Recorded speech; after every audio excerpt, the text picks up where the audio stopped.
I spawn in at my gang's camp as Arthur Morgan, a rugged lad with a heart of gold. I immediately see these two threatening each other with knives. A mission then triggers and I have to take Sadie away from the conflict in a wagon so I can calm her with her favourite activity, grocery shopping. I leave her to shop while I stay busy watching this guy hold his wood. We grab the supplies and then on the way back some Le Mans raiders get lippy and want to rob us. We talk our way out of it, except Sadie is still quite volatile and she begins shooting people. She then rides the wagon into a man who was clearly waving for help and he brutally dies. She then cleans up one of our own gang horses on our way into camp. Thank God we're back, and thank God Sadie doesn't live in an era that has motor vehicles. Back at camp, I see Dutch standing by the water looking all lonely and breedable. He proceeds to give me no personal space and says we should go for a little horse ride. Horses fell off, they used to be so relevant and necessary, and now they're just glorified zebras. The gang needs to make a lot of cash before the law catches us. We stumble upon some law enforcement transporting criminals. The criminals instantly escape and we assure the sheriff that we'll help out. The crim we're chasing emotes on us, which is quite alpha for an NPC.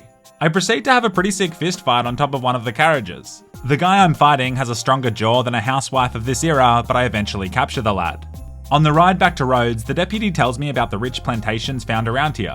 Times have changed. Now employees want lunch breaks and basic human rights. We deliver the crim to the sheriff's department and they appreciate our efforts. Look how we walk together. We're BFFs now, which is a pretty sacred bond. The boys ask if I want to go fishing, which I agree to. I fish for a while, but neither of the lads tries to smooch me. We get tired and head back to camp. I do my chores, which involves filling a bucket with lake water so that we can use it to wash dishes. Apparently giving the entire camp typhoid rises our honour status. It's wholesome just being at the campsite chilling. I ride into Rhodes to see what this racially insensitive little town has to offer.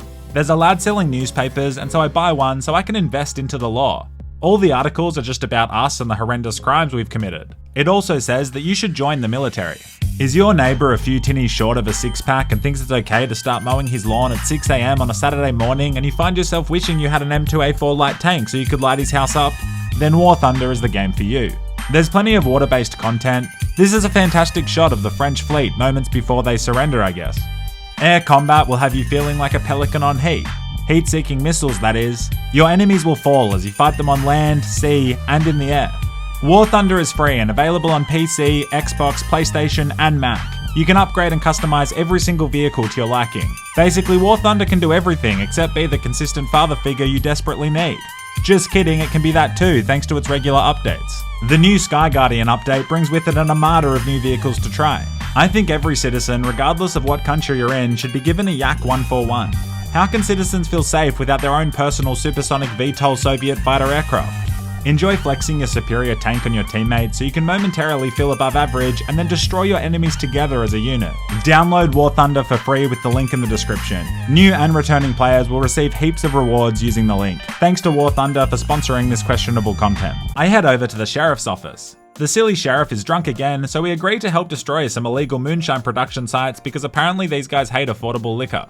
On the way, we stumble across a crime scene. To my absolute amazement, a can of sweet corn wasn't pillaged. Thank God for the little things. It's hard to tell exactly what happened here, but this guy needs to get a tan. We continue deeper into the swamp and eventually find what we're after: moonshine. It's crazy to think how big bootleg liquor was back in the Wild West. Now it's largely gone as the alcohol market is completely affordable and legal. Soon weed will be completely legal, and hopefully soon we'll be doing nose beers in the street. We murder a dozen workers and guards. I loot the corpses and get mostly wedding rings, which is a constant reminder that these alcohol enthusiasts have families. Remember that Arthur is the lovable good guy with a peaceful aura surrounding him. We steal their moonshine because that's how we get our own drinks. We then destroy all of their production equipment that makes the drinks. Think smarter, not harder. We're slowly setting up for a big bank heist, but first I set off to find the Monk of the Mountains. It's some Easter egg I've always wanted to see for myself. The journey is long and hard. I fight many people and cross many lands. I fall down a mountain, I just keep falling. In total, the journey took about 7 minutes. I find the big dog meditating on the side of a cliff. No matter the time of day or type of weather, he just keeps meditating. While pausing the game to go and manage my multi-billion-dollar charity and sleep with various models of different European ethnicities, I accidentally fire my weapon. This scares the monk and he flees. He obviously wasn't that good at meditating. I tie him up and put him on the back of my horse as I figure it's probably good luck to keep a Buddhist monk close by.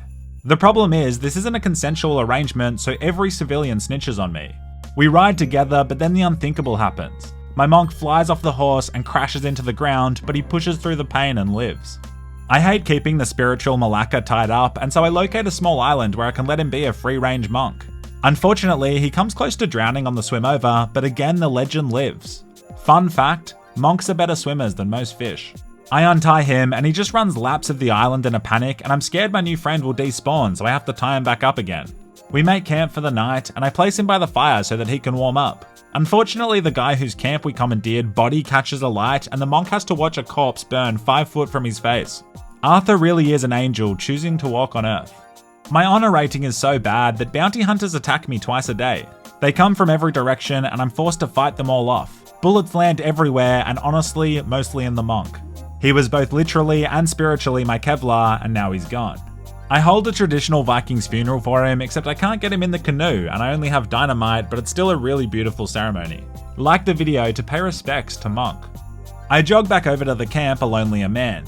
It really impresses me that the members of the gang will say relevant things in relation to what you've been up to in the world. Yeehaw, Arthur. We're all going to miss your monk friend. Giddy up, horsey. Uncle tells us about a wagon that we should rob and we ride out. I've been part of one robbery in my life. I was at the train station late at night and this petite woman was getting hassled by some thugs. It was only me and them there, so if I didn't do anything, no one would. So I left, I didn't want that heat. It turns out this wagon was part of a much larger, well-armed convoy and we're forced to run to the forest. Then instead of just continuing to run, we decide to hide in an old spooky barn. Nighttime comes and the search party finds us. Luckily I have a knife that I throw into this guy and look how much he ragdolls, what momentum. Arthur hasn't been dating at all. He's always just crying about his first love, and I guess that right arm has been working overtime. The barn starts to burn. There really isn't a lot to love about this hiding spot. We run away properly this time, not stopping to rest at any scary flammable structures. Dutch asks me to check out some of the plantations in the area to see if we can extort them for money.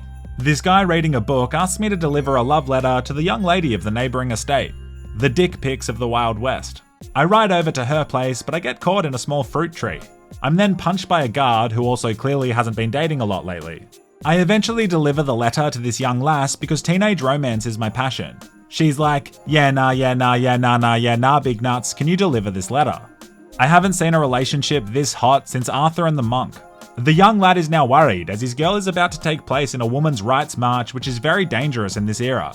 I agree to ride on the wagon and protect the ladies. I truly don't see why women protested so much to work. I'd enjoy not working. I'd get the boys around for a Tupperware party, might put a load of washing on in the afternoon, and then I'd just open a bottle of Pinot and hit the Zannies and forget the kids are in the tub. Being a stay-at-home dad sounds pretty great. I might start protesting against men's rights. Romeo thanks me for protecting his Juliet. While riding back to camp, something truly horrifying happens. My horse hits an American white pelican and the majestic creature dies on impact. I don't cry often, but this has to be one of gaming's top 15 saddest moments. I put the bird in a canoe and prepare a second traditional Viking funeral. This time I even learn how to craft fire arrows, so it's more legit, as pelicans deserve the best. The gang needs more money. That's basically the sole objective of this game, just making money, so the story is pretty easy to follow. Interestingly, I've now lost the option to hassle young Jack Marston. So much for a sandbox experience, they put a cap on how much child abuse you can dish out. My boy Lenny says he knows where some weaponry is that we should steal. We ride there together really slowly because the only thing more exciting than a mid-paced canter is a slow trot. We arrive at an old church and Arthur's like, just give me a literal second, Lenny, and he whips out his journal and sketches a surprisingly impressive picture of the building. The blending and contour hat shading is sublime. If only the big dog could sketch himself a girlfriend. A wagon rolls past which we follow and then prepare for the assault on the Le Mans Raiders gang hideout.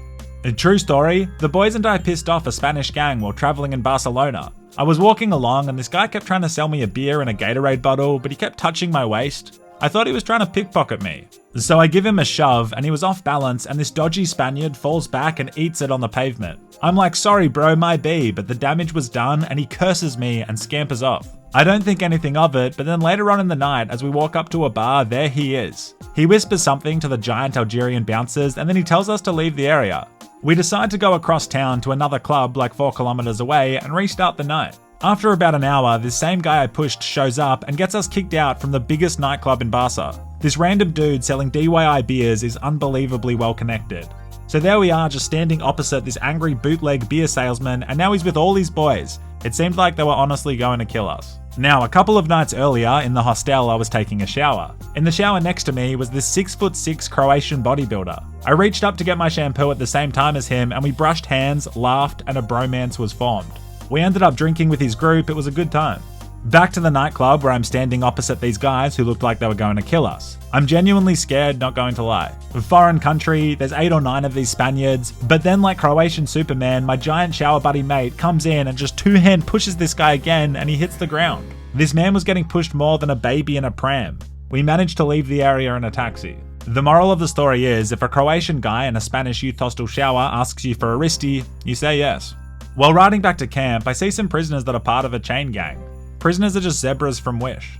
In a surprising turn of event, the chain gang manages to overpower their captors. They then run for the forest as free men. It's really quite inspirational. Remembering that Arthur is a good fair man, I decide to only kill one of them. Back at camp, the crew is preparing for our biggest job yet, a bank heist. We're riding all the way back to Valentine, so on the ride I murder an innocent deer. Deers are just weak zebras. Some mammals hunt for sustenance, but some hunt for fun, such as honey badgers and child predators. We arrive, and luckily we've never done anything here that would cause people to be worried when they see our faces. And Karen Jones is like, lads, let me go in first and cause a ruckus, and then you come in guns blazing.